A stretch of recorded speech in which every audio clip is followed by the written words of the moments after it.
기도하겠습니다. 하나님 아버지, 오늘 주의 귀한 말씀이 우리에게 주어서 참 감사합니다. 땅의 분배, 하나님께서 허락하신 유업을 이제 분배받고 이 땅을 우리와 우리 후손에게 물려줄 것입니다. 오늘 밤에 또한 우리의 후손들, 이 어린아이들이 함께 이 말씀 듣게 해주셔서 감사합니다. 지금 기도하는 어른들이 하나님으로부터 받은 유업을, 믿음의 유업을 이 아이들까지 내려주게 하여 주셨고, 이 아이들 또한 여호와를 왕으로 섬겨 그 유업을 잘 지키고 간직하고 또한 주께서 주신 복을 받아 누리는 백성이 되게 하옵소서. 이 종의 입술에 여호와의 말씀을 담아 주시옵소서. 예수 그리스도 이름으로 기도하옵나이다. 아멘. 여호수아서는 크게 세 부분으로 나눌 수 있습니다. 1장부터 12장까지는 땅을 정복하는 전쟁 이야기고, 13장부터 21장까지는 땅을 분배하는 이야기고, 22장부터 24장까지는 이제 여호수아의 마지막 설교 겸하고 또 이 두 지파반이 요단강 건너편으로 돌아가면서 있었던 이 에피소드, 즉 단을 하나 세웠는데 이 단이 벌써 우상숭배하는 단이더냐? 아니라 우리와 너희가 즉 요단강 이쪽이나 저쪽이나 다 한 유업을 받은 하나님의 한 백성이라는 증거다. 그래서 전체적으로 우리는 하나님 주신 땅을 함께 받은 한 이스라엘, 한 하나님을 섬기는 백성이다. 이렇게 하고 여호수아 세대가 이렇게 이제 맞춰집니다. 오늘 우리가 읽은 부분은 이제 두 번째 부분이 시작됩니다. 여호수아서의 세 가지 큰 주제 중에 두 번째 대주제인 땅의 분배가 시작되는 부분입니다. 자, 그러니까 이 땅의 분배가 이제 21장까지 이어진단 말이죠. 그러면 13장에서부터 21장까지가 대주제, 땅의 분배라는 대주제하에 있기 때문에 이 전체 13장부터 21장을 관통하는 어떤 하나님이 우리에게 주시고자 하는 큰 줄기와 같은 메시지들이 있겠죠.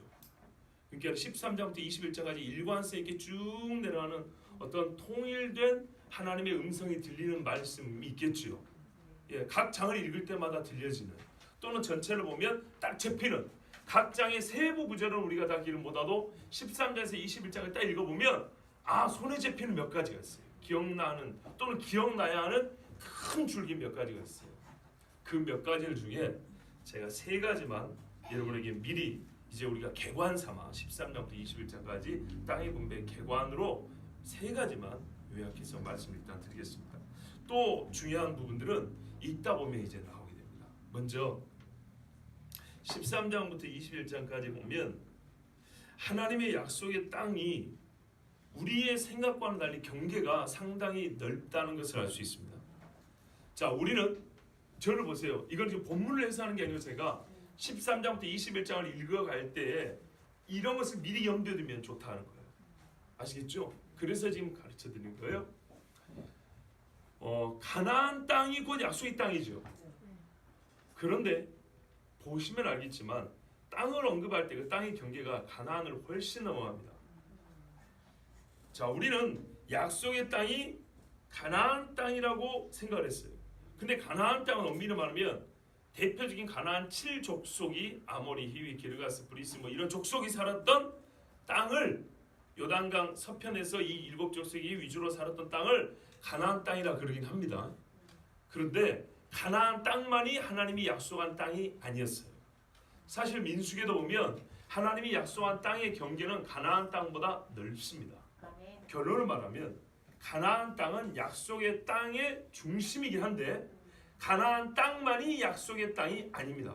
즉 이스라엘의 영토 경계는 가나안, 7 가나안의 족속이 살았던 경계를 넘어갑니다. 우리가 이제 앞으로 읽다 보면 많이 나온 게 중요한 하나 뭐냐면 지명입니다. 지명은 매우 중요합니다. 왜냐하면 지명은 어떤 의미에서 그 지역에 사는 사람들을 가르쳐줍니다. 그들이 누구인지를 말해줍니다. 족속을 말해주기도 하고요. 그 사람들의 종교나 신앙을 말해주기도 하고, 그래갖고 있는 고유의 민족적인 특성, 인종주의를 말하는 게 아니라 우리가 한국 사람들이 이렇게 몰래 살다 보면 어떤 특징들이 있죠. 그런 것처럼 그들의 특징도 알아볼 수 있는 것들이 한편 지명이기도 합니다. 자, 근데 이 지명들을 따라가다 보면 가나안 땅보다 약속의 땅은 넓어요. 하나님이 약속한 땅의 경계는 가나안 땅보다 훨씬 넓다. 자, 그러면 이스라엘이 지금 가나안 땅을 차지했습니까? 여호수아서에서 땅은 점령을 했죠. 자, 그러면 이 현재를 한번 생각해 볼까요? 지금 현재 이스라엘이 하나님이 허락하신 약속의 땅 중에 얼마나 차지하고 있다고 생각하세요? 아마 반도 안 될걸요. 근데 하나님이 뭐라냐면 이 땅은 너와 내 자손에 영원히 준다 그랬거든요. 그러면 이 땅을 회복할 날이 올까요, 안 올까요? 오지요. 그리고 우리가 지금 일부 온 것을 알고 있습니다. 제가 수요일 날인가 언제 한번 설교했던 기억이 나는데요. 이스라엘이 땅을 지금 현재 독립한 거는 시간이 많이 가서 점진적으로 땅을 얻은 게 아니라 어느 순간 마치 벼락에 콩 볶아 먹는 것처럼 갑작스럽게 땅을 얻은 겁니다. 다시. 그렇죠? 세계 역사를 보면 1948년도에 이스라엘이 독립했다는 것은 옛 땅의 일부라도 찾아서 나라를 세웠다는 것은 역사 전체로 보면 엄청나게 빠른 기간에 정말 기적이 일어난 겁니다. 그런 일 자체가 불가능할 뿐만 아니라 몇백 년, 몇천 년 동안 서서히 준비돼서 온 게 아니고 진짜 불과 몇 년까지만 하더라도 유럽에서 유대인들은 씨를 말린다 할 정도였어요. 그렇죠? 그런데 세상에 전 세계에서 유대인들을 놓아줘. 성경에서 북방이를 내 백성을 놓아라, 남방이를 내 백성을 보내라, 섬들에게서 오리라. 하나님 말씀 그대로 정말 하나님의 손이 역사하는 거 우리가 보았단 말이죠. 자, 그렇다면 우리가 본 것 중에 뭐랄까, 우리가 그때 살아계신 분은 우리 최장로님밖에 안 계신 것 같습니다. 1948년도를 우리가 경험한 사람이 없지만서도 일단 현대 역사를 우리가 배우고 영상으로 보고 알 수 있으니까요. 그런 기적이 나왔다면 앞으로 땅을 조금 더 얻는 것은 어떤 의미에서는 기적도 아닙니다. 충분히 가능한 일입니다. 자, 일단 우리가 알아야 될 게 뭐라고요? 약속의 땅은 가나안 땅보다 훨씬 넓다. 그러나 이스라엘은 이 약속의 땅을 온전히 차지하지는 못했던 상황이다. 한 것입니다. 자, 하나님은 가나안 족속은 진멸하셨지만 약속의 땅을 이스라엘에게 전부 주기를 원하시고 그들에게 싸워서 차지하라 했습니다. 제 말을 잘 들어보세요. 가나안 7족속은 진멸했지만 나머지는 싸워 이기라 그랬죠. 무슨 말이냐면 남은 사람들은 진멸을 안 했다는 거예요.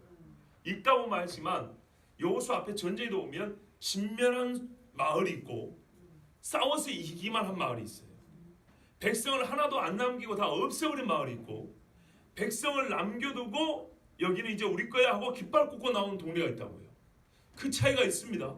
그런데 그 남은 자들 중에 이스라엘 백성이 빨리 차지하지 않고 있으니 어떻게 된다고요? 다시 그 사람들이 번성에 사는 거예요.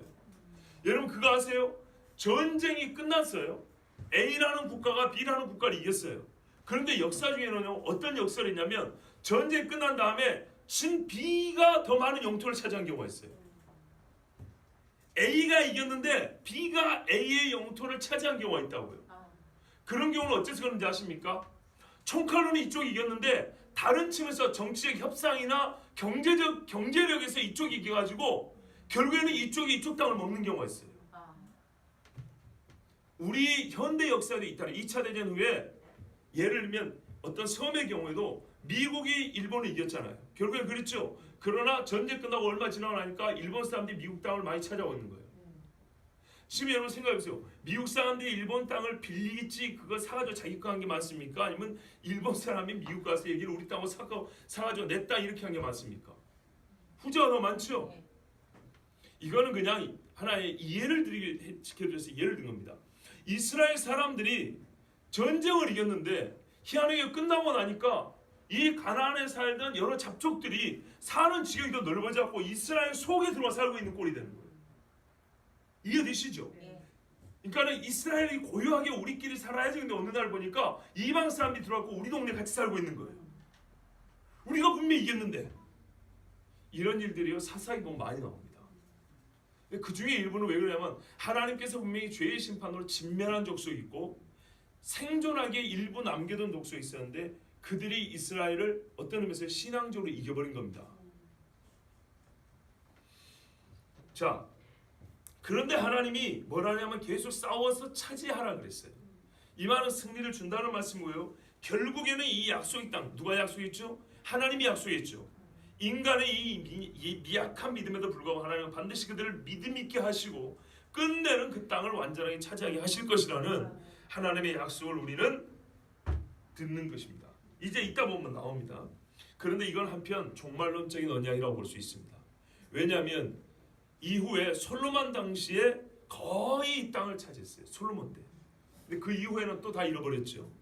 그런데 하나님은 계속 준다 그랬단 말이에요. 그렇다면 이제 여러분과 제가 볼 일이 바로 이것입니다. 하나님께서 이스라엘에게 원래 약속하신 그 경계를 어떻게 회복하시는지, 자, 그거를 우리가 배우는 시간입니다. 아, 여기까지가 경계구나, 여기까지가 약속의 땅이구나, 이거를 배우는 시간입니다. 또 하나는요, 여러분,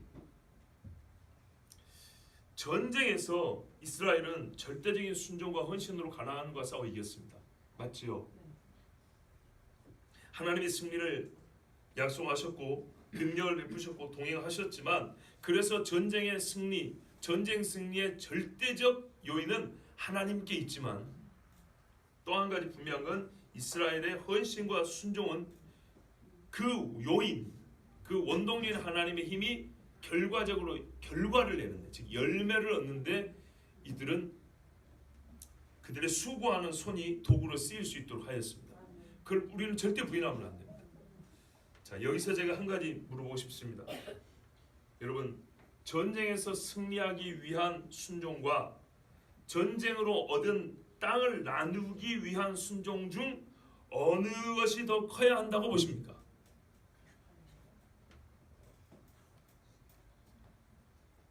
이 질문 자체가 새롭죠. 사실 이 질문에서 여러분에게 드리고자 하는 메시지는 다 나왔어요. 우리는 전쟁에서만 순종을 생각하는 경향이 있어요. 그러나 여러분, 도둑놈 무리가 언제 싸움 나는지 아십니까? 자기들끼리 언제 칼부림하는지 아십니까? 딱 답이 나오죠. 무슨 말을 하고 싶은지 여러분 다 아실 겁니다. 땅을 얻기 위한 순종 못지않게 땅을 나누는 일의 순종도 철저해야 합니다. 전쟁에서의 순종은 적으로부터 나의 목숨을 지키고자 필요했던 것이지만, 땅을 나눌 때의 순종은 형제가 서로 죽이는 일이 없기 위하여 필요한 것입니다. 이 후자의 순종이 없을 경우에는 적이 아니라 형제가 서로를 죽이는 더욱 비참한 일이 벌어집니다. 그런데 여러분, 땅을 분배하는 일에 이스라엘의 불순종을 한 번이라도 볼 수 있냐면 없습니다. 이건 정말 놀라운 일입니다. 배분받은 땅을 결국 취하느냐 못 취하느냐는 그 지파의 믿음과 역량에 달려있는 문제이긴 하지만, 기본적으로 배분해 줄 때 이 땅이 마음에 안 든다, 너무 멀다, 너무 작다, 기름지다, 기름지지 않다, 산지다, 평지다, 골짜기다, 바닷가다, 내륙이다, 이런 거 하나 불평한 지파가 없다는 것, 이건 진짜 놀라운 일입니다. 여러분, 형제간에 어릴 때 말이죠, 장난감 가지고 싸울 때는 아무 문제 안 돼요. 부모 돌아가신 다음에 재산 갖고 싸울 때는 어떻게 돼요? 원수 되는 겁니다. 어느 때 믿음이 필요한지 아시겠죠? 그런데 이스라엘이 전쟁 때 순종함으로 말미암아 완전하게 승리를 얻었었고, 그 전쟁 끝난 다음에 이제는 순종은 끝, 이제 누리기만, 우리는 보통 여기서 오류에 빠지거든요. 전쟁 때 철저한 순종을 해서 승리를 맛본 다음에는 이제 승리를 취하는 과정에서는 순종과 헌신과 여호와의 규례와 법대를 까맣게 잊어버린다고요. 그래서 거기서 더 큰 비참과 멸망에 빠진 일이 얼마나 많냐고요. 부모와 함께 애를 쓰고 기도하고 순종해서 정말 남의 움막에서 살던 집이 의리하는 집에서 말이죠, 자영도 몇 대씩 걸고 말이죠, 해외여행도 다니면서 이렇게 살게 됐어요. 그것이 뭐 다 좋다는 거 아니면 어쨌든 복받은 건 사실이란 말이죠. 그런데 거기서 순종이 없고 거기서 여호와의 말씀이 없으니까 어떻게 돼요? 불과 한 세대가 지나지 못해서 옛날에 뭐예요? 반찬 한 그릇 간장 하나 찍어 먹던 시절보다 더 험한 집이 되었어요. 서로 눈을 흘기고 서로 계산하고 미워하고 칼만 안 들었지 매일 밤마다 형제끼리 죽이는. 언제도 믿음이 필요하고 언제도 순종이 필요한지 아시겠죠? 이거는 우리 신자들이, 특별히 이 물질 문명 속에 사는 신자들이 반드시 기억해야 되는 겁니다. 이들은 얻어놓은 것을 나눌 때 그때도 완전히 하나님의 주권을 인정했어요. 제비 뽑아 주시는 대로 가깝든지 멀든지 산이든지 평지든지 골짜든지 땅이 기름지든지 척박하든지 바로 옆에 대적이 있든지 가장 평안한 가운데 땅이든지 아무 상관하지 않았어요. 배분하는 데까지 하나님의 주권 인정했어요. 그 다음에 이제 좀 아쉬웠어요. 주신 땅에 가서 싸워 차지하라 했더니 이걸 머뭇거려서 문제였지만 일단 배분의 과정에서 여호수아 생전에, 그리고 여호수아가 또 보면 알지만 혼자 일을 다 하지 않습니다.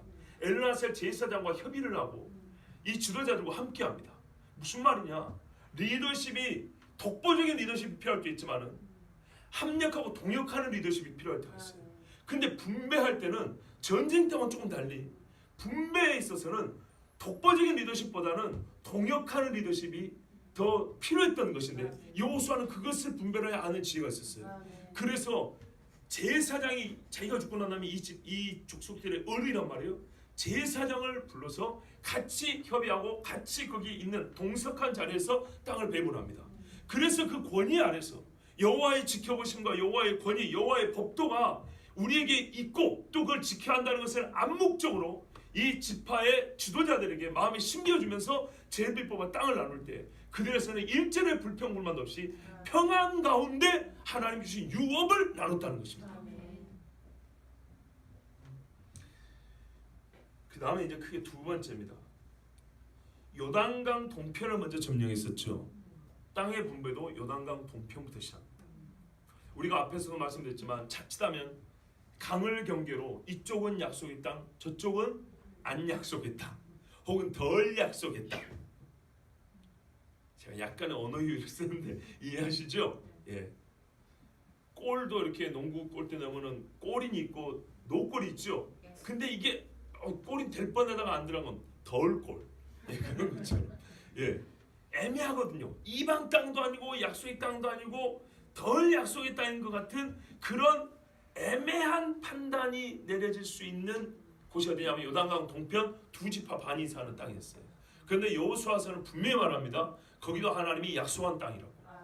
그래서 땅을 분배한다 했을 때 1차적으로 요단 동편을 말합니다. 그리고 땅 중앙에 강이 있었죠. 강이 있으니까 이제부터 쉬고 이런 거 없습니다.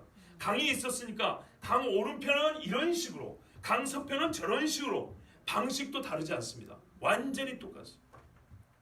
그리고 일관성 있게 시작해서 요단 동편에서 요단 서편 가나안까지 한꺼번에 일괄적으로 땅 분배를 마칩니다. 물론 이전에 모세에게 준 땅인 건 맞지만은 여호수아 그것을 다시 반복한 이유는 몰라서가 아니라 전체로서 이것이 하나님의 약속의 땅으로 전 이스라엘에 주어지고 통일성 있게 한 이스라엘의 정체성 안에서 분배되었다는 것, 이것을 말해주는 것입니다. 자, 그 말은 곧 12지파는 요단강이 갈라놓은 것이 아니라 강이 있는 것과 없는 것 상관없이 이 사람들은 한 이스라엘이라, 그것을 말해주고 있습니다. 세 번째 중요한 것은요, 요단강 동편 땅을 나눈 다음에 서편 이제 가나안 땅의 땅을 나누죠. 근데 보면 유다 지파부터 나눕니다.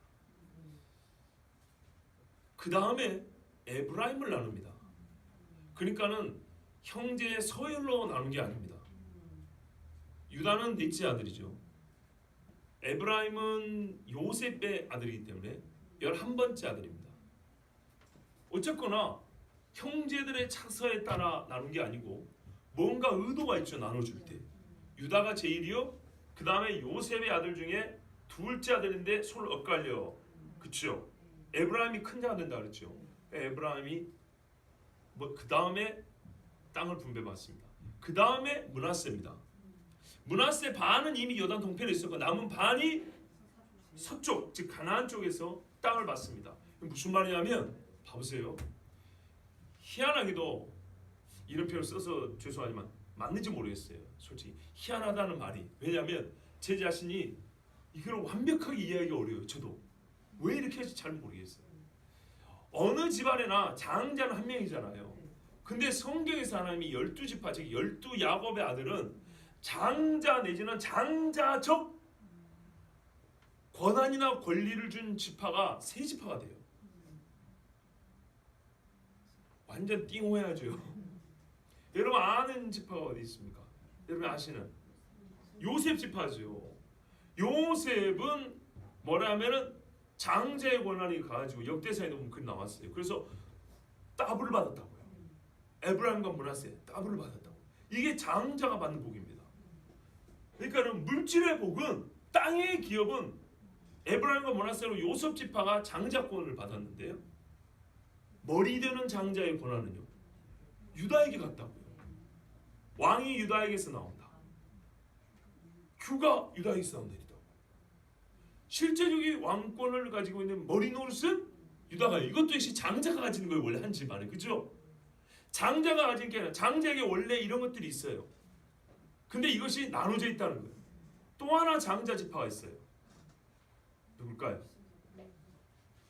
예? 루벤? 루벤은 하나님께서 파하셨어요. 패하셨다 해야 되죠. 장자에 대해서 폐위시켜버렸어요. 왜 그런지 아시죠?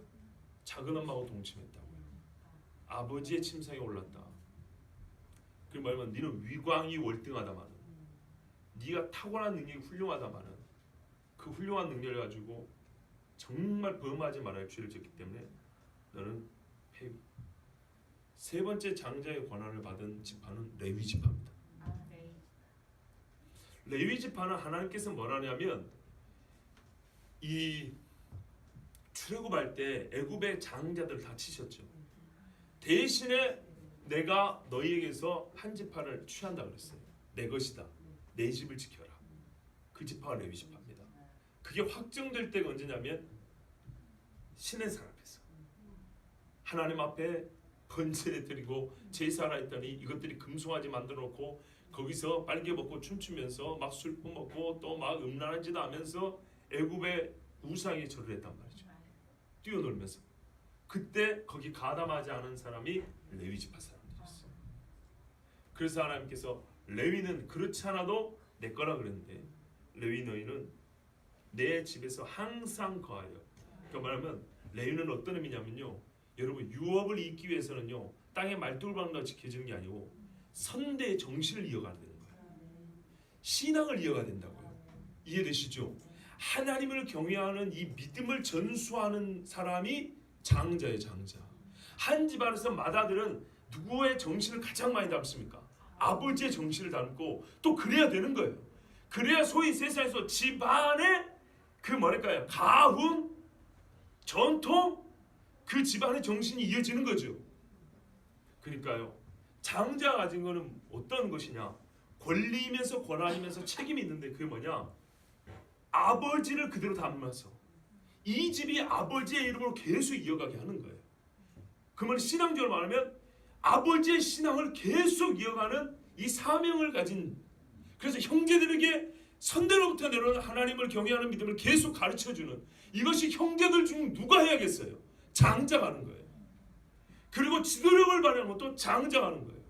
그리고 복도, 그래서 이 땅에서 하나님 주신 물질의 복이라든지 뭐 육신적인 복도 제일 많이 하나님이 나눠주신 게 바로 장자가 가는 거예요. 맞죠?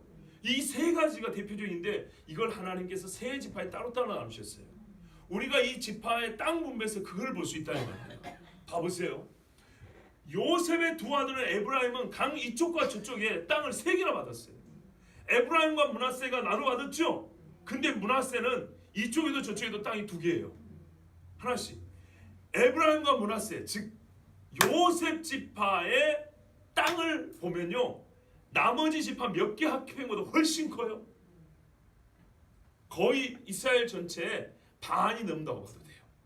유다 지파만 크고 나머지 지파는 조그만하거든요. 근데 에브라임 양 강편에 있는, 강 좌우 쪽에 있는 므낫세를 보면 거의 이스라엘 전 지역의 절반에 가까운 정도로 넓은 땅이에요.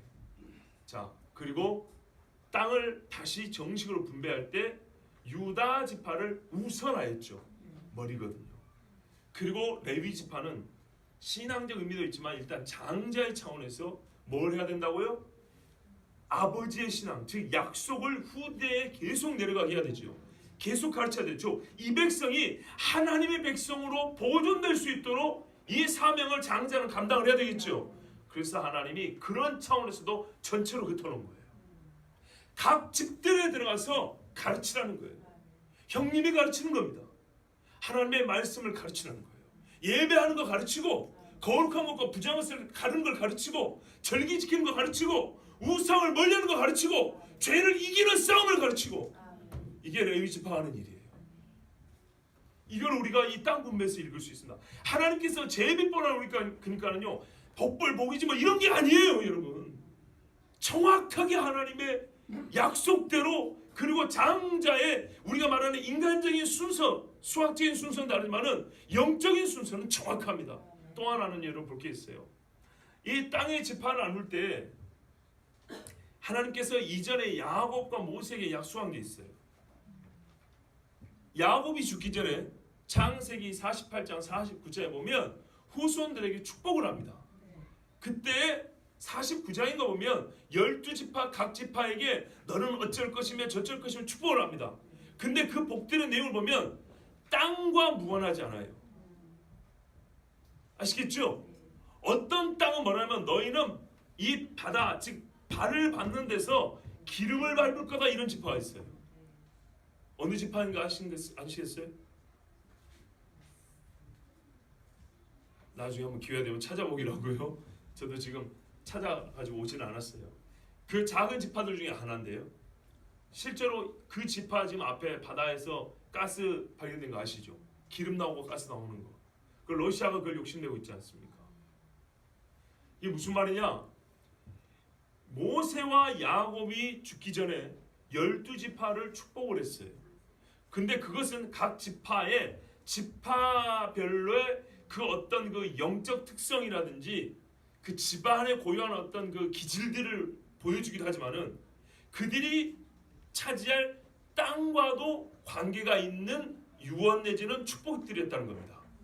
그렇다면 과연 이 모세나 야곱에 대한 축복이 성취됐는지를 보려면 이스라엘 전체 역사를 보기도 해야 되겠지만은 이 땅 분배가 과연 사람이 작자고 한 건 아니잖아요. 하나님이 뽑으라는 대로 뽑은 거죠. 그런데 이것이 모세의 유언과 야곱의 유언과 일치될 수밖에 없다는 겁니다. 그리고 성경은 이것을 보여줄 겁니다. 우리가 이거를 또 확인할 수 있다는 얘기입니다. 그런데 이건 아주 참 중요합니다. 여러분 잘 보세요. 여호수아서는 적어도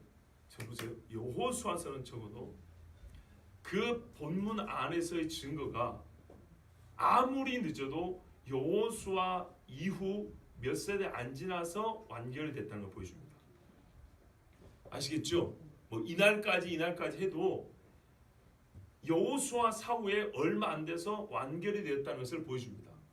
그런데 여호수아서 안에는 모세의 글과 모세의 약속의 성취가 들어있다는 겁니다. 그렇죠? 그 말은 우리가 아는 모세 오경이라는 창세기부터 신명기까지는 언제 기록이 됐단 말이에요? 최소한 여호수아보다는 앞에 기록이 됐단 말이죠. 그러면 여호수아보다 앞이라는 것은 광야와 출애굽입니다. 그러면 무슨 말이냐? 모세 오경은 말 그대로 당대에 기록이 됐다는 얘기입니다. 맞습니까? 제가 왜 이걸 강조하냐? 현대 신학자들 중에 대다수는 모세 오경은 이스라엘이 포로기를 겪은 후에 기록했다고 말합니다.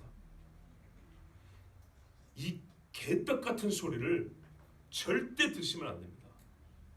무슨 말씀이냐면 잘 보세요. 제가 지금 아담에 관해서도 여러분 앞으로 이어서 기회되는 설교한다 했죠.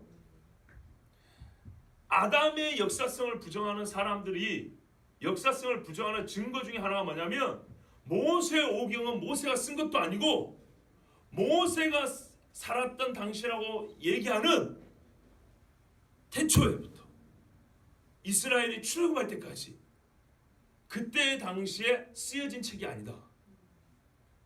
아시겠죠? 역사성, 모세 오경의 역사성을 아예 부정해버립니다. 모세가 쓴 것도 아니고 모세 오경에 기록된 우리는 지금 출애굽하였고 지금 현재 광야에 있고 이거 다 거짓말이고 이스라엘이 포로기를 겪은 다음에 우리가 왜 이 지경이 되었을까 하면서 신학적 사색이하여 우리 하나님이 있었는데 우리 하나님께 이런 복을 받았는데 이렇게 말을 안 들어서 이 지경이 된 거야 라는 어떤 신학적 사색의 결과다. 이렇게 말합니다. 아시겠어요? 좀 어렵지만 일단 기억해 놓으세요. 왜? 이 말 때문에 우리는 미혹을 당한다니까요. 그런데요, 성경을 보면 이 비평적인 신학자들조차도 이 성경은 이때 당시 기록된 게 맞다라고 주장하는 성경들이 구약의 경우 여러 권 있습니다. 적어도 여호수아만 하더라도 이스라엘의 왕정이 시작되기 전에 기록이 됐다는 것을 우리가 다 아는 사실입니다. 그런데 중요한 건 뭐라고요? 이 여호수아서가 어디에 바탕을 두냐? 모세의 역사성과 모세가 쓴 창세기부터 신명기를 바탕으로 하여 여호수아 기록이 됐다는 얘기입니다. 그 외에 이사야도 마찬가지요. 스가랴도 마찬가지요. 후에 있는 여러 가지 예언서들 있죠. 역사서와 예언서의 내용들을 보면 다 모세 오경을 바탕으로 하고 또 모세 오경을 인용을 하고 있단 말이에요. 이해되세요? 그런데 만약에 모세 오경이 포로기 이후라면 포로기 이전에 쓰여졌다고 말하는 성경에서 어떻게 모세 오경이 인용이 될 수 있냐 이 말이에요. 만약에 그렇다면 이거는 고쳐 쓰고 또 고쳐 썼다는 얘기죠. 그런 거를 무슨 성경이라고 읽어요? 이런 허탄한 말들이 있기 때문에 이 말씀드립니다. 여러분 보세요. 여호수아가 땅을 분배한 것이 여호수아 당대의 사건을 우리가 믿는다면 이 땅을 나누라는 명령은 누가 받았냐면 여호수아가 받은 게 아니라 1차적으로 모세가 받은 거고, 땅의 경계가 여기서부터 여기까지가 이스라엘 주신 땅이다. 여호수아가 군사력이 막강하고 싸움을 잘하고 하나님이 이기게 해주시는데 고작 이 좁은 땅덩이에 지도를 봐보세요. 얼마나 작은지. 그걸 맞고 말겠어요? 그 이상으로 넘어가지. 그죠? 근데 그 이상은 안 갔어요. 왜? 모세에게 하는 명령하셨기 때문에. 훗날에 다윗도 마찬가지예요. 다윗은 가는 데마다 이겼어요. 다윗은 충분히 더 많은 땅을 차지할 수 있었어요. 그런데 차지하지 아니하고 군사적 정복만 하고 수비대를 두어서 이스라엘에게 조공만 바치겠어요. 이해되시죠? 병합을 시키지는 않았다고요. 솔로몬도 마찬가지예요. 오늘 읽은 데 보면 하만 어기까지, 이 최고 북단인데요, 여기까지 간 게 솔로몬 때예요. 다윗이나 솔로몬이나 더 할 수 있었어요. 그건 더하지 않았어요. 왜 그들이 더하지 않았냐? 힘이 없어서가 아니에요. 돈이 있기 때문에 돈으로 사도 되는 거예요. 솔로몬 때는. 그런데 왜 안 했냐? 여호와께서 여기까지가 이스라엘의 경계으로 너희는 욕심내지 말라 했거든요. 그 이상은 너에게 준 게 아니라고. 근데 이 약속을 누가 받았어요? 모세가 받은 거라고요. 모세한테 하나님이 명령한 거라고요. 그런데 어떻게 다윗과 솔로몬이 이 땅의 경계를 지켰는데 그 경계를 명령받은 모세는 이스라엘의 바벨론 포로를 겪고 난 다음에 그 글을 썼단 말입니까? 말도 안 되는 얘기죠. 그들의 이 궤변이 여호수아서 이 땅 분배만 보더라도 단번에 깨뜨릴 수 있다 이 말입니다. 예, 아까 하던 말씀을 계속 이어나가겠습니다. 잠깐 옆으로. 레위 지파가 받은 성읍들을 하나님은 기록하고 있습니다. 레위 지파 역시 장자의 죽음을 면한 대가로 하나님 앞에 바쳐진 마다들의 의미를 가진 지파입니다. 그들은 땅이 없었으나 하나님께서 그들의 기업이 되게 해주셨습니다. 여러분, 하나님이 기업이 되게 해주면 얼마나 좋은 걸 받는지 아십니까? 이스라엘 지파가 하나님 앞에 예물 바칠 때는 제일 좋은 걸 바치게 되어 있습니다. 그 제일 좋은 것 중에 얻어먹고 산 사람들이 레위 지파입니다. 그러니까 이 사람들은 우리는 땅도 없고 뭣도 없고 이렇게 불평할 이유도 없었어요. 그러나 그 제일 좋은 것을 준 것은 뭐라고요? 한편 너희는 항상 제일 좋은 것을 또한 이 백성에게 줘야 된다는 거예요. 육의 것으로 섬겼고 영의 것으로 섬겼고, 우리 신약의 바울도 그렇게 말하고 있죠. 맞아요. 이스라엘 사람들은 육의 것으로 레위를 섬겼고 레위는 하나님이 주시는 영의 양식으로 이스라엘을 섬겼어요. 그래서 그들은 하나님의 복을 정말 영육 간의 부족함이 없게 누릴 수 있었어요. 이게 이제 땅 분배를 통하여 우리가 알 수 있는 큰 뭐랄까요? 줄기들입니다. 어떤 의미에서는 이 분배 과정을 처음부터 끝까지 볼 수 있는 어떤 하나의 관점입니다. 자, 이 몇 가지를 기억해 두시면서 또 본문을 볼 수 있게 바랍니다. 일단 오늘은 좀 간단하게 1절부터 14절까지 살펴보도록 하겠습니다. 자, 여호수아가 1절을 보면 늙었다 그랬습니다. 늙었다는 말은 가나안 정복 전쟁도 끝나고 시간이 좀 흘렀다는 얘기입니다. 민수기에 보면 뭐라고 되냐면 여호수아가 청년 때부터 모세를 섬겼다 이렇게 되거든요. 청년 때라면 당시 아무리 나이가 어리더라도 한 30점 볼 수 있습니다. 많이 잡으면 40까지도 볼 수 있는데요. 갈렙하고 나이가 비슷하다 하면 자 40 잡고요. 많이 잡으면 40 잡고 광야 40, 80 잡고 전제하면 85세에서 90 정도 되죠. 그리고 여호수아가 110세에 죽습니다. 그러면 이때의 나이는 90에서 100세쯤 됐다고 보면 됩니다. 그러니까 하나님께서 이제는 너는 늙었다 이 말입니다. 기분 나쁘러 한 말인가요? 아닙니다. 하나님의 이 하신 말씀은 네 할 일 다 했다고 말입니다. 보세요. 너는 나이 많아 늙음에 너는 늙었다. 이거 분명한 거고요. 얻을 땅에 남은 것은 매우 많도다. 이 말은 땅이 남아요? 여호수아가 그렇게 온 생을 바쳐 싸웠는데 땅이 남아요? 직무를 다 감당하지 못했던 건가요? 그 말이 아니에요. 여호수아는 제 사명을 다 했는데 그러고도 남은 할 일이 남았다는 뜻이지, 너 이 늙을 때까지 다 못하고 그렇게 남겨놓으면 어떡하냐, 이런 하나님의 책망이 아니에요. 그는 그의 생애 중에 그가 호흡하는 날 동안에 하나님이 주신 일 다 했어요. 그리고 이제 마지막 호흡 남은 시간에는 뭐 하면 되냐? 땅을 분배하는 일을 해주면 돼요. 남은 땅들은 차지하는 것은 누가 하냐면 그 다음 세대가 할 일이에요. 여호수아는 하나님이 주신 사명을 다 했습니다. 자, 그런데 여기서 궁금한 게 하나 있습니다. 분명히 땅의 분배가 대주제인데 하나님께서는 땅의 분배를 명하기 전에 아직 정복하지 못한 땅이 있음을 먼저 언급하십니다. 그리고 이러이러한 땅을 아직 정복하지 못했다고 말씀하십니다. 그러지 말고 그냥 이렇게 분배를 다 해준 다음에 그런데 아쉽게도 이렇게 좀 몇 개 남았다, 뭐 이래도 말이 되잖아요. 그런데 하나님이 땅의 분배라는 대주제를 갖고 지금 말씀을 하실 건데 왜 서론에서 앞부분에서 어떤 의미에서 참 긴 빠지게 너희가 얻을 땅이 아직도 많이 남았다, 왜 이런 말씀하셨을까요? 1차적으로 우리가 후에 알게 되지만 전쟁을 알지 못하는 세대를 위하여 교육을, 그러니까 그들에게 교육시키기 위해 하나님이 남겨주셨다고 그랬죠. 즉 이스라엘이 승리를 주시고 약속을 성취하는 하나님을 계속 배워야 되기 때문입니다. 그 후대 사람도 그들의 죄악 가운데 빠지지 않게 하여 또 남겨두신 겁니다. 전쟁을 하면서 어떻게 목숨이 경각가는데 범죄할 수 있겠어요? 하나님을 완전히 의지할 수밖에 없겠죠. 그것을 가르쳐주기 위함입니다. 그러나 지금 제가 여기서 묻는 것은 이와 같은 목적을 가진 땅이에요. 그래서 남겨놨어요. 근데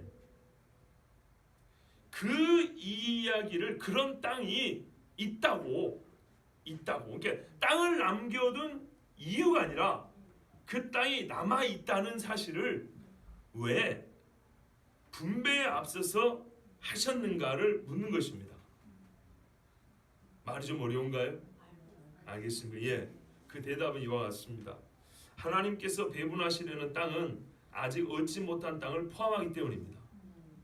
처음부터 하나님은 다 점령한 다음에 땅을 나누신 게 아니라 일부 남았어도 땅을 분배해 버립니다.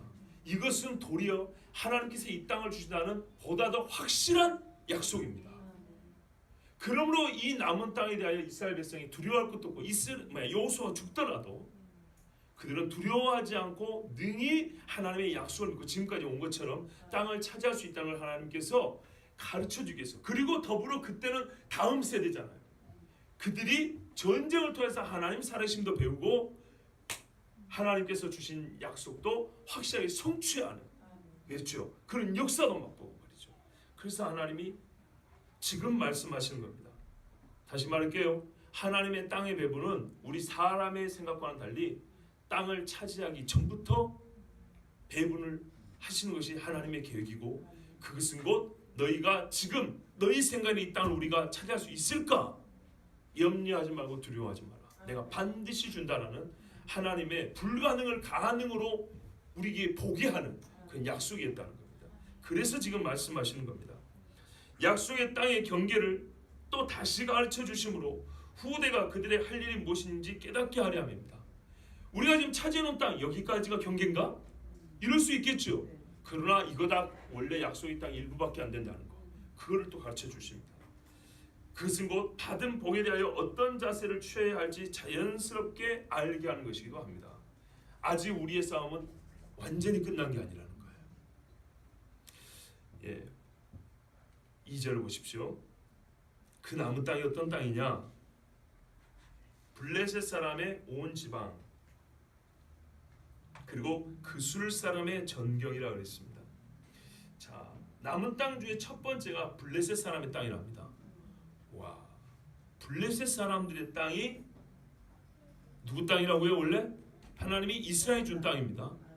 그런데 이스라엘 역사 전체를 보면 여러 민족이 괴롭혔지만 끈질기게 괴롭힌, 처음부터 마지막까지 끈질기게 괴롭힌 족속이 블레셋입니다. 지금도 그러고 있죠. 팔레스틴. 물론 원래 블레셋은 아니에요. 블레셋은 해양 중에 어디세요? 창세기 10장부터 나와요. 기띔, 갑도림, 지중해에 있는 그레데 섬, 키프로스 섬, 이런 섬에서 온 헬라 해양족이라고 했습니다. 블레셋은.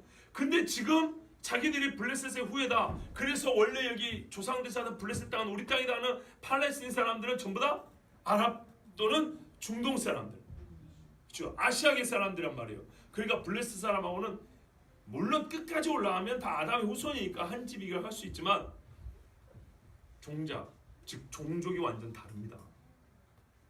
그러니까 지금 여기 블레셋 사람들은 가짜들입니다. 그런데 어쨌거나 블레셋이라는 이름으로 끝까지 이스라엘과 대지하고 있는 곳이 바로 이곳이라는 것.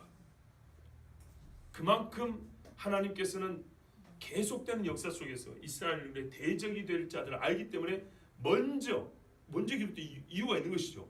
블레셋을 너희가 반드시 차지해야 된다 그랬어요. 그런데 이스라엘 역사 내내 블레셋을 이기지 못했어요. 언제나 이게 가능할까요?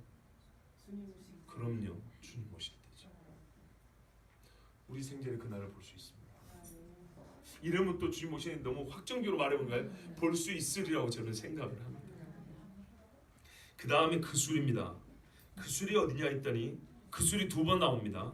13절에 보면 그술이 나오는데 13절에 나오는 그술은 요단 동편 저기 위쪽이고요.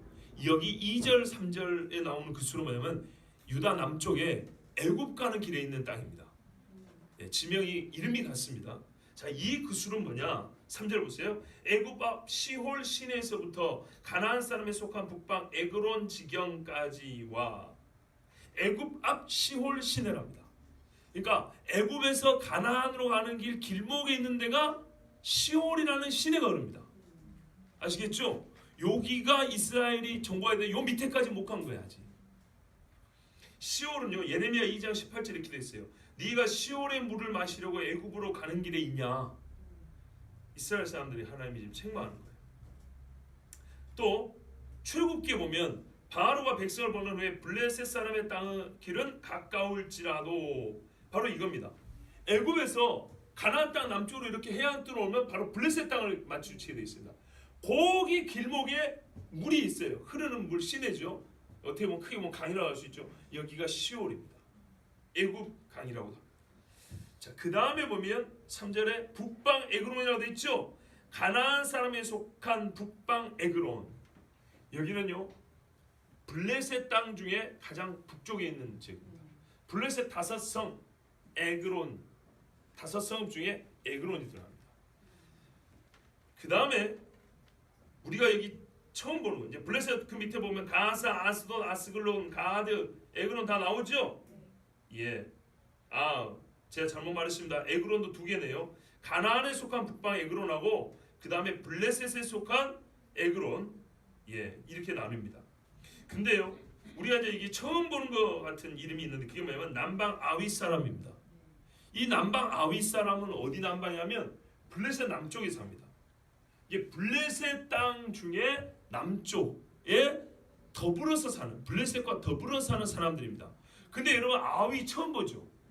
아위, 아비 이렇게 발음하기도 하는데 이 사람들은 신명기 2장 23절을 보면 또 갑돌에서 나오는 갑돌 사람이 가사까지 각 촌에 거주하는 갑돌 사람 누구요? 블레셋. 예, 블레셋이 각 촌에 보세요. 가사까지. 그러니까 원래 블레셋 지역에는 다른 사람이 살고 있었는데 해양족들이 와서 그 사람들을 몰아내고 블레셋에 거주한 거예요. 그럼 원래 살던 사람이 누구냐 했더니 그 블레셋의 가사라는 땅에도 누가 살고 있었냐 했더니 아위 사람을 멸하고 그들을 대신하여 거기에 거주하였느니라. 이렇게 되어 있는 거예요. 그러니까 아위 사람은 누구냐면 블레셋이 나중에 차지하게 되는 이 블레셋 땅 지역에 살던 거인족입니다. 아모리 사람이 거인족을 조금 몰아내고 함께 살고, 또 암몬 족속이 거인족을 몰아내고 살고 그랬죠. 거인족들이 하여튼 이 지역에 이렇게 몰려 살았었어요. 근데 이들을 몰아내고 그 지역에서 강력한 군사력을 행사하며 살았던 사람이 블레셋인데, 하나님은 이들을 너희가 쳐야 된다고 그랬어요. 그리고 그들 중에 있는 거인도 치란 얘기죠. 자, 여러분 분명히 말씀드립니다. 블레셋, 현재 팔레스타인이라는 그 땅이 이스라엘에 주신 하나님의 약속의 땅에 포함됩니다. 또 4절부터 이제 좀 빨리 보겠습니다. 우리가 좀 뭐 지도도 없고 또 지명을 일일이 알 필요는 없으니까요. 전체로서 보시면 4절부터 이하에는 뭡니까? 우리가 이제 잘 아는 가나안 땅 전체, 그 다음에 이제 오른쪽으로 가면 강 오른쪽에 그 뭡니까? 저기 그 레바논 헐몬산 쪽에서부터 저 밑에 므낫세, 갓, 르우벤 이렇게 지파들 있죠. 두 지파반 있죠. 그 암몬 경계까지, 예, 여기 전체를 아우르는 말입니다. 자, 근데 이 중에 이제 눈여겨볼 것이 하나 있어요. 제가 전체를 다 읽지는 않습니다. 몇 군데만 짚어볼게요. 시돈 사람에 속한 무아라와 이렇게 돼 있어요. 시돈. 여러분 시돈은 우리 신약 성경에도 많이 나오죠. 그렇죠? 시돈은 예수님이 거기 가서 복음을 전했던 거 아시죠? 시돈 여인 왔잖아요. 귀신 들린 딸을 위해서 간구했던 여인 있죠. 그때 예수님이 뭐라고 말했죠? 예, 그렇죠. 마태복음 15장에 보면 먼저 이 이야기 있어요. 나는 이스라엘의 잃어버린 자를 위하여 보냄을 받았지 너희같이 이방을 위하여 보냄을 받지 않았다 그랬어요. 그런데 분명히 예수님은 고쳐줬어요. 시돈 사람의 병을 고치고 귀신을 쫓아줬어요. 그러면 예수님 말씀이 스스로 모순된 거 아니겠습니까? 그렇게 안 보이세요? 물론 그 말의 심층적인 거 우리가 봐야 되겠지만 일단 딱 들어오면 모순되죠. 왜냐? 분명히 그랬잖아요. 나는 이스라엘의 보냄을 받았대. 누가 보냈는데요? 아버지가 그를 보냈다는 얘기예요. 이건 진실이에요. 하나님이 제자들 볼 때 예수님이 그랬거든요. 이방인의 길로 가지 말고 이스라엘 집에만 가라 그랬거든요. 이게 예수님이 오신 사명이거든요. 그래서 나는 이스라엘 집에 잃어버린 양을 위해서 찾으러 왔다 하고 내 아버지가 그렇게 보냈다 했어요. 그러면 이 여자를 완전히 거부해야 되는데 문제는 예수님이 그러면 처음부터 시돈 땅 안 가야죠. 왜 갔냐고요? 이유 아시겠어요? 시돈이 이스라엘 땅에 속합니다. 이 여자가 혈통적으로 이스라엘이라는 건 아니지만 우리가 지금 여기서 약간 저는 어떤 말일까 그림자를 말하는 겁니다.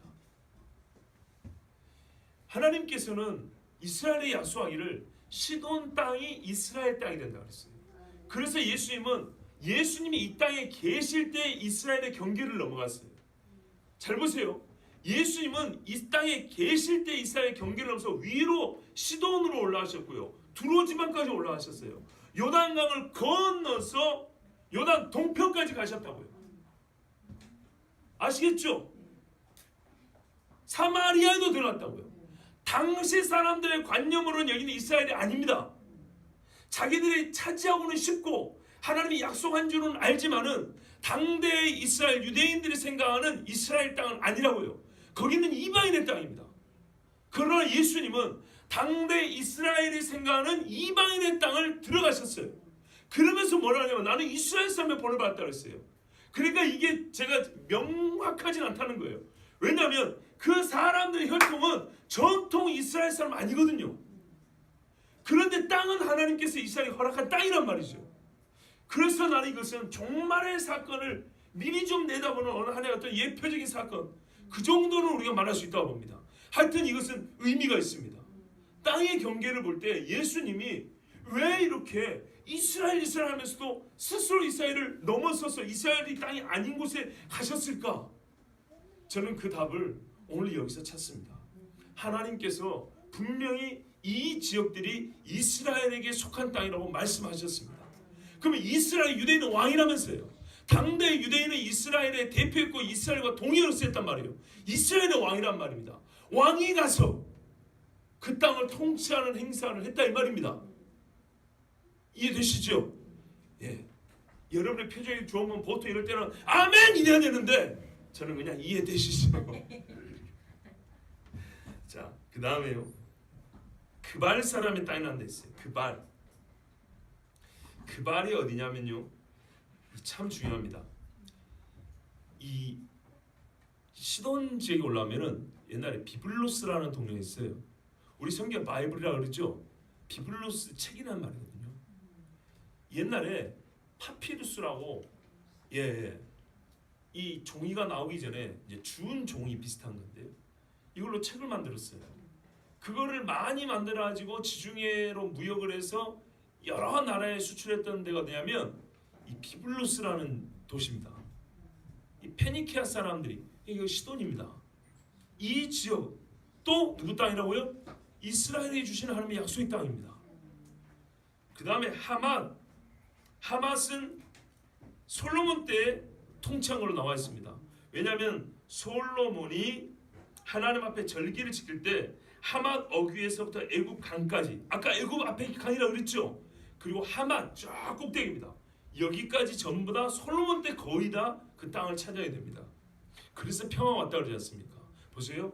땅의 경계가 확정될 때 평화가 있습니다. 그리고 또 에스겔을 보면 참 중요한 말씀인데 48장 여러분 에스겔은요 그 성전 문지방에서 물이 나오죠. 그게 에스겔 47장. 그런데 에스겔에서 이스라엘이 회복되는 게 몇 장입니까? 37장이잖아요.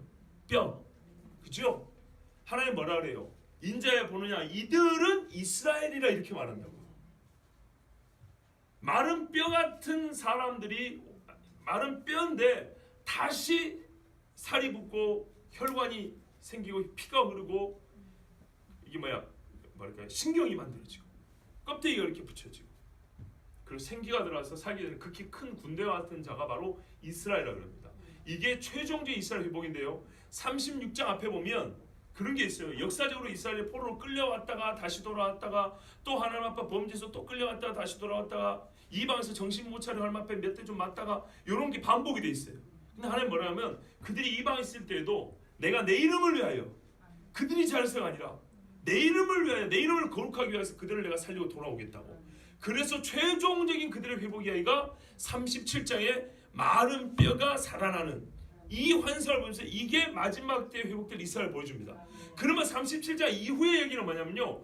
회복된 이스라엘이 얻는 복을 얘기하는 거예요. 그러니까 그때 그 성전이 물론 우리가 신앙적으로 여러분 하나님의 강단에서 말씀이 흘러나오고 여기서 나오는 물로 우리가 헤엄치듯이 이렇게 잠겨 있어야 됩니다. 하나님의 은혜의 강수가 넘쳐야 됩니다. 이렇게 우리가 신앙적으로 적용해도 무방하나 하나님이 분명히 이스라엘에게 주신 약속의 뜻은 무엇이냐면 이스라엘이 마지막에 회복된 다음에 세워질 성전에서부터 만국을 소성하게 하는 끊임없이 나오는 생수가 나리라. 값없이 돈 없이 가서 먹으라 그랬죠. 그 물이 주의 말씀이 예루살렘에 있어. 그 시온 산성에서부터 하나님의 이 생수가 나온다는 얘기입니다. 즉 이거는 종말론적인 비전입니다. 그때 중요한 또 한 가지 뭐냐 48절에 보면 땅의 경계를 다시 말씀합니다. 한 절만 읽어드릴게요. 48장 1절에 모든 지파의 이름은 이와 같으니라. 북쪽 끝에서부터 헤드론 길을 거쳐 하맛 어귀를 지나서 다메섹 경계선에 있는 하살 에논까지 곧 북쪽으로 하맛 경계선에 미치는 땅 동쪽에서 서쪽까지는 단의 몫이요. 이러면서 땅을 경계 이렇게 지어주시고 여기가 회복된 이스라엘의 땅이라 이렇게 말합니다. 그래서 이거를 여러분 좀 이상해 들릴지 모르지만은 천년왕국 우리 주님이 이 땅에서 다스린다 그러죠. 이 땅에 오셔서 예수님이 직접 통치한다 할 때 과연 이스라엘은 어디에 거주하고 있냐는 거죠. 회복된 이스라엘이 거주할 땅의 경계를 48장에 확정적으로 말씀해 줍니다. 그러므로 오늘 우리가 읽는 이 땅은요 그냥 몇 천 년 전에 이스라엘이 피 터지게 싸웠고 하나님 앞에 순종한 대가로 받은 땅이 아니라는 겁니다. 처음부터 하나님께서 이 땅을 통치하기 위하여 하나님의 나라를 세우는 중심지, 전세를 보면은 영적인 수도를 삼은 지역이란 말이에요. 자기 백성들을 미리 그곳에 두시고 왕의 보좌를 예배하게 하신 땅이란 말이에요. 그런 차원에서 우리가 좀 넓게 눈을 좀 열어서 봐야 됩니다.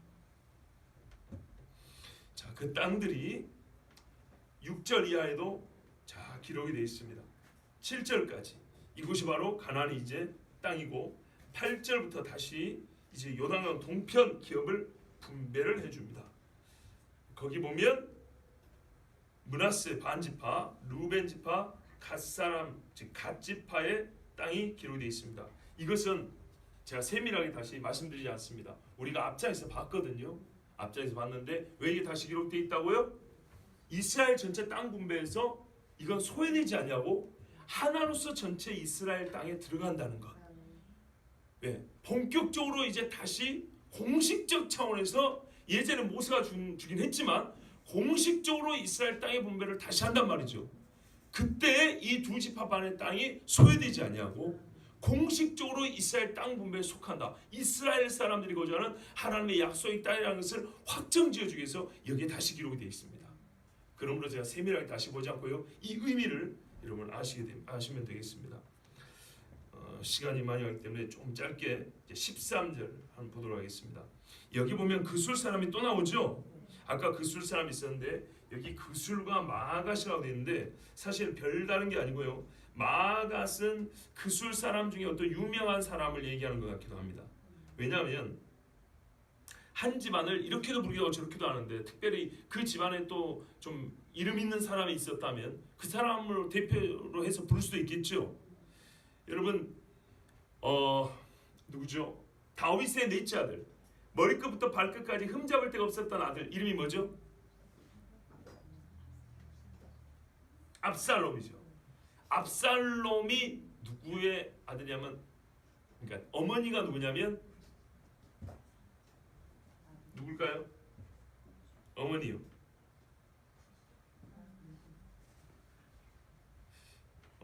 그술 왕 달메의 딸 마아가요. 이렇게 돼 있어요. 그술 왕 달메의 딸 마아가. 이 그술 사람을 모멸하고 므낫세가 남겨놨어요. 우리가 여기서 벌써 읽을 수 있는 겁니다. 뭐냐면 분명히 차지하라 했을 때 차지하지 않으면 이렇게 되는 겁니다. 나중에 이 그술 사람들은요, 압살롬과 같은 압살롬은 사실 적그리스도의 예표적인 인물이거든요. 다윗이 예수님을 예표하잖아요. 사람들 보기 뭐래? 흠이 없이 아름다운 사람이었어요. 그리고 계략에 능했어요. 뭐라면 아버지 다윗에게 있던 백성들의 마음을 도둑질한지라 이렇게 돼 있어요. 굉장히 짧은 시간입니다. 4년 만에 다 도둑질했다고 했어요. 그리고 나라를 순식간에 먹어버렸습니다. 그래서 어떻게 했어요? 진짜 왕은 강을 건너 도망을 가야 됐습니다. 그렇죠? 그래서 이 적그리스도의 예표로 우리가 유명한 바로 하만 이런 사람 생각하지만 가장 근접해 있는 적그리스도는 뭐라고요? 꼭 예수처럼 보이고 자기를 예수님의 대리자라고 말하고, 그러나 실상은 가장 예수님을 대적하는 자라고 그랬죠. 꼭 예수님처럼 보여요. 다윗에게 필적한 만한 아들은 그 중에 압살롬이었어요. 그래서 우리가 다른 족속에서만이 아니라 이스라엘 사람들에서 적그리스도의 예표를 찾아내야 됩니다. 그게 바로 압살롬입니다. 근데 이 압살롬의 혈통이 어디서부터 왔다고요? 그술 왕에서 왔다. 그래서 제가 성경 전체를 볼 때 그렇게 말하는 거예요. 적그리스도는 유대인과 아수르 계통의 피가 섞인 사람 아니겠습니까? 그래야 이쪽에도 먹히고 저쪽에도 먹히고. 이해가 되시죠? 그리고 이쪽 사람도 속일 수 있고 저쪽 사람도 속일 수 있고, 여기서도 왕으로 모시기에 문제 없고 저기서도 왕으로 모시기에 문제가 없는 그런 사람이 아니겠는가. 근데 이거를 여러모로 예표로 보여주는 인물이 압살롬이에요. 근데 이 압살롬이 어느 집안에서 난 피가 어디서 왔냐면 그술 왕에서 왔다는 겁니다. 근데 이 마아가잖아요, 엄마가. 근데 이 마아가라는 이름이 꼭 이 사람만 붙일 필요는 없겠죠. 그 동네 그술 사람들이 제법 보암직하고 잘 되기를 바라는 사람들에게 마아가라는 이름을 붙여줬다면 또 다른 사람한테 붙여줬을 겁니다. 나중에 보면 이렇게 돼 있어요. 이스라엘이 이 뭡니까 전쟁을 합니다. 다윗이 전쟁을 하는데 그술 사람들하고도 싸웠다는 이야기가 있고요. 또 사무엘하 10장에 보면 암몬 자손들이 자기들이 다윗에게 미움이 된 줄 알고 사람을 보내요. 용병을 사오는데 그 중에 마가 왕과 그의 사람 1000명을 데려갔다고 했습니다. 그러니까 이 그술 사람들과 마가 사람들이 혈통적으로나 군사적으로 다윗의 집에 해를 끼쳤다는 걸 알 수 있습니다. 근데 이 좋지 않은 역사가 왜 시작됐다고요? 므낫세 지파가 이들을 쫓아냈었어야 되는데 순종하지 않았던 겁니다. 이게 안타까운 이야기입니다. 민수기 33장 52절 53절을 보면 그 땅의 원주민을 너희 앞에서 다 몰아내고 그 생긴 석상과 부어 만든 우상을 다 깨뜨리며 산당을 다 헐고 그 땅을 점령하여 거기 거주하라. 내가 그 땅을 너희 소유로 너희에게 주었음이라. 아멘. 1967년도 3.1 전쟁이 있었어요. 6.1 전쟁이 있었을 때 이스라엘 장군, 이름은 잘 기억 안 나지만 그 사람이 예루살렘 탈환을, 그 예루살렘 성경에 있었던 그 자리 탈환을 눈앞에 뒀는데 국제사회의 눈이 무서워서 거기서 멈춰버렸습니다. 얼마나 안타까운 일인지 모릅니다. 그때는 전시고 먼저 공격을 받았기 때문에 수비하는 차원에서 정당했거든요. 그런데도 불구하고 이미 하나님께서 이 엄청난 승리를 주는데도 불구하고 어리석게 차지하지 않고 보니 지금 50년이 지금 지나까지 얼마나 고통 속에 살고 있습니까? 얼마나 영적으로 어두운 가운데 살게 됐습니까? 이 징조가 이때 벌써 보이는 거예요. 그술 사람을 쫓아내지 않은 거예요. 그래서 가장 다윗 집안에 가까이 있지만 그 집의 피해를 받고 있지만은 다윗을 대지하는 즉 적그리스도의 적 인물이 나오게 된 그게 바로 그술입니다. 이거는 종말 사는 우리에게도 굉장히 큰 시사점을 줍니다. 레위 지파에 대해서는 아까 말씀드렸습니다. 한 가지만 더 하겠습니다. 여러분, 레위 지파는 장자로서 영적인 계보를 잇고 또한 하나님을 경외하는 신앙, 즉 신앙의 정신을 이어갈 책임 있는 지파라고 그랬습니다. 그 의미에 대해서 아까 말씀드렸기 때문에 이 말씀이 오늘 우리에게 주시는 여기 교훈에 대해서 한 말씀만 드리겠습니다. 성경에 보면 우리 신자는 뭐라면 너희는 왕 같은 제사장이라고 합니다. 왕 같으며 또 제사장 직분을 감당한다. 이 말은 동시에 있다는 얘기죠. 근데 왕임의 제사장은 예수님입니다. 예수님은 아니면 그 비슷한, 그러니까는 예수님이 하신 일을 우리가 직무적으로 부여받은 사람들입니다. 그래서 예수님이 자기 하신 일을 이어하라고 사도들을 보내셨죠. 바로 그렇습니다. 왕 같은 제사장입니다. 그러면 우리가 속한 땅은 어떻게 해야 되겠습니까? 우리는요 이런 착각을 합니다. 나라가 기독교 국가가 되면 우리가 할 일 다 했다고 생각하는 착각이 있습니다. 그렇지 않습니다. 여러분, 이스라엘이 공식적으로 이 땅의 주인이 되었습니다. 그러나 이스라엘 곳곳에 병들어 있습니다. 미국이 기독교 국가를 하지만은 미국 사람들 다 예수 믿는 건 아닙니다. 그렇죠? 우리의 목표는요, 잘 보세요. 땅을 전체 점령해서 공식적으로 이 땅은 기독교 국가 이게 아닙니다. 한반도 통일되더라도 한반도는 이제 공식적으로 세계 지도 부도에 나올 때 기독교 국가라고 종교 분류 이렇게 나타나는 게 우리 교회의 목표도 아니고 우리의 사명도 아닙니다. 우리의 사명은요, 나라가 기독교 국가가 되는 것이 아니라 전 국민이 그리스도인 되게 하는 것입니다. 이 일을 위하여 레위 지파가 있었던 겁니다. 이해되시죠? 가나안 7족 속에 살았던 아모리족 속의 땅이 이스라엘의 땅이 되었다. 바알을 섬기는 땅이 여호와를 섬기는 땅이 되었다는 공식적 선언의 문제가 아니고 진짜로 각 마을마다 촌마다 성마다 골목마다 여호와를 경외하는 사람들의 성경을 읊는 소리와 찬송하는 소리와 하나님의 말씀을 아이를 훈육하는 소리가 들리는 나라가 되기 위하여 레위 지파가 전 이스라엘 국토에 흩어져서 살게 됐다는 것입니다.